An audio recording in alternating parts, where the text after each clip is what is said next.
You don't have to pay these fees. Don't pay these fees. Have you ever looked at your bank statement and thought, where did all my money go? Well, today I'm revealing 25 things that you are probably wasting your hard-earned cash on. And some of these might just blow your mind. By the end of this video, you'll know exactly what you need to cut so that you could save hundreds, if not thousands, every year. First is buying new and expensive cars. Buying a new car might seem like a good idea. Listen, I get it. I understand. Who doesn't love that new car smell? But the truth is, new cars can lose its value really quickly. In fact, a new car could lose between 20 and 30% of its value as soon as it pulls off the lot, and can depreciate in value up to 60% in the first 5 years. Which means if you bought a car for $30,000, in 5 years, that car's value could be $12,000. So what's a smarter move? Well, consider buying a used car that's a few years old. These cars have already taken the biggest depreciation hit, so you're getting a much better value for your money. It's not just about new versus used. High car payments can be a huge drain on your finances. High car payments can seriously impact your ability to save and build wealth. For example, if you have a $500 car payment every month, that's $6,000 a year. Over a 5-year period, that's $30,000. That's money that you could have been using to save, invest, or pay off debt. Next is impulse purchases, and impulse purchases can also be a huge drain on your finances and are oftentimes things you really do not need. These are spur-of-the-moment buys that happens when you're shopping or browsing online, and they can seem small at the moment but add up quickly and wreak havoc on your budget. Listen, I speak from experience. I used to have a habit of buying things on impulse, especially when I went shopping. One month, I decided to track my expenses, and I was shocked that I spent over $200 on random things that I don't even remember buying, and that was a wake-up call for me. Next is fancy weddings. So Forbes published a report that shows in 2024, the average cost of a wedding can be up to $49,000, especially in 20 of the major metropolitan areas. Big weddings can be incredibly expensive. Consider a more intimate celebration to save money. I know a lot of people who decided to have a smaller wedding with close family and friends, which was both meaningful and affordable. Next, let's talk about unnecessary bank fees. Many people pay unnecessary bank fees and don't even realize it.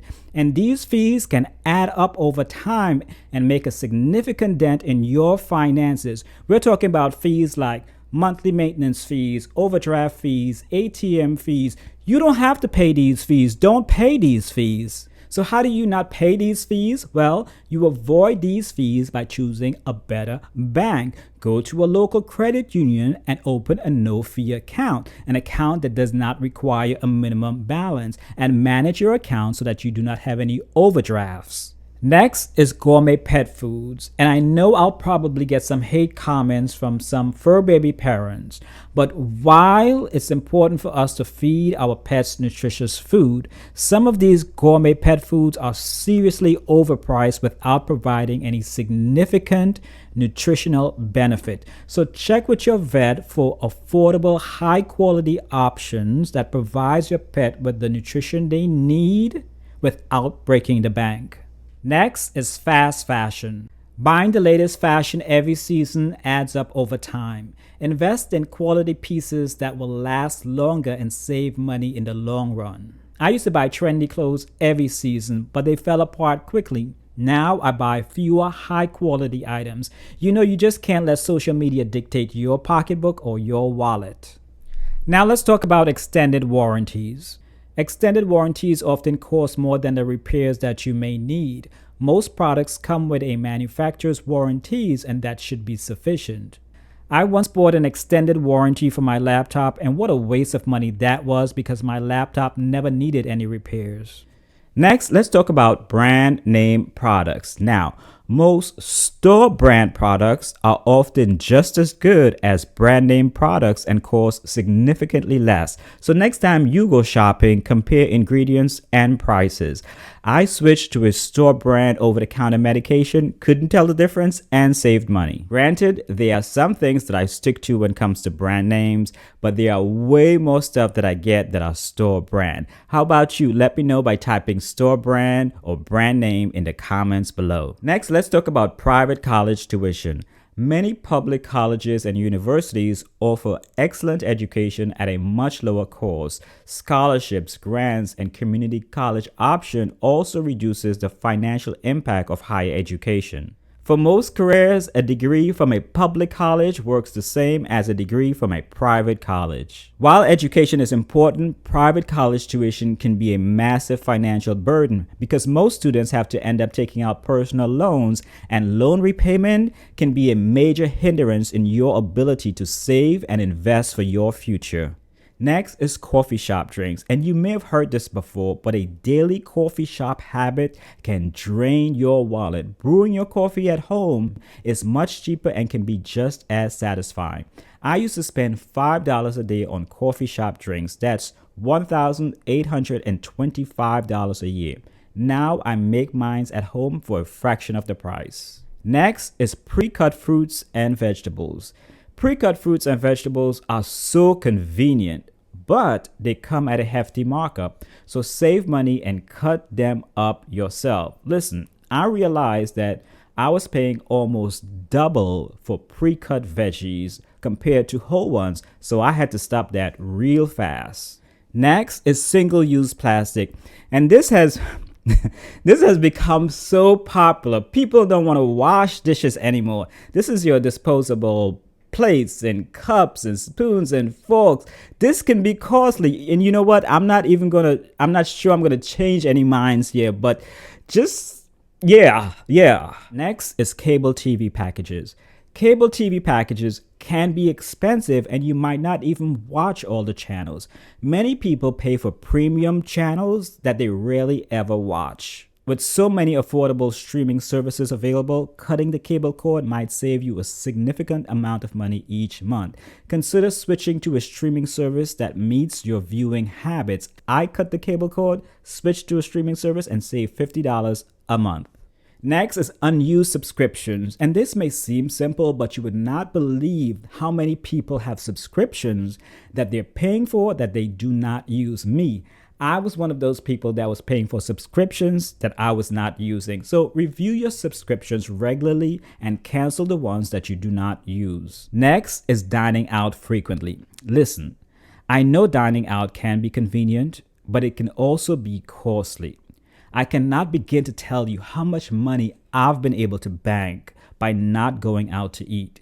Cooking at home is much more healthier and more economical. So give it a try. Try cooking at home. Try meal prepping to save time and money. Next is the latest gadgets. Listen, tech companies releases new gadgets constantly.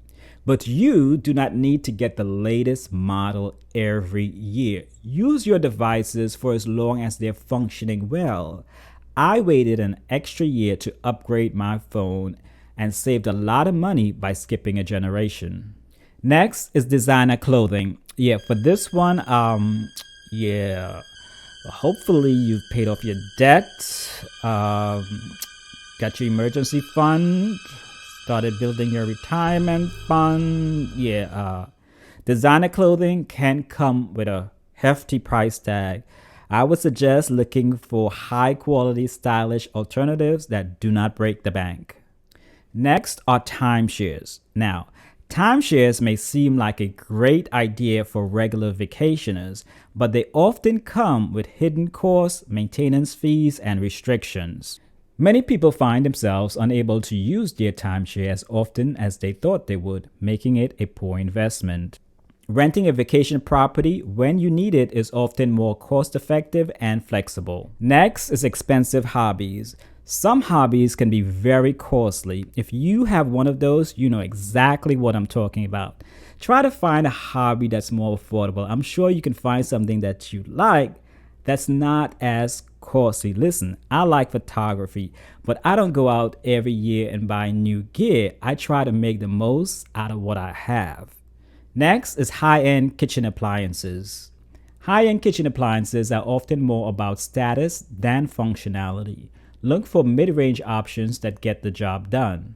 Listen, my mid-range blender works just as fine as a high-end one and costs half the price. Next is daily lunch outs. Now, similar to dining out frequently, buying lunch every day adds up. Preparing your lunch every day at home is healthier and more affordable.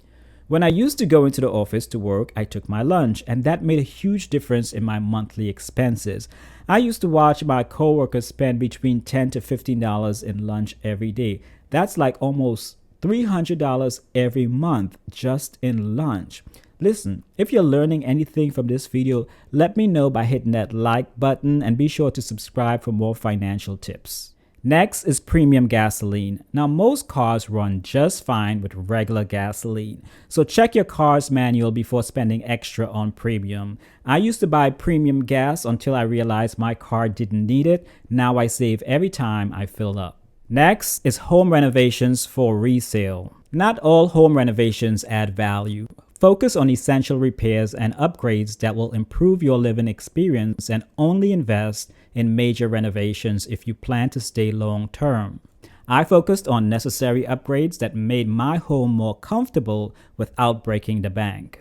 Listen, being mindful of where your money goes can make a huge difference in your financial health. By cutting unnecessary expenses, you can save more and reach your financial goals faster.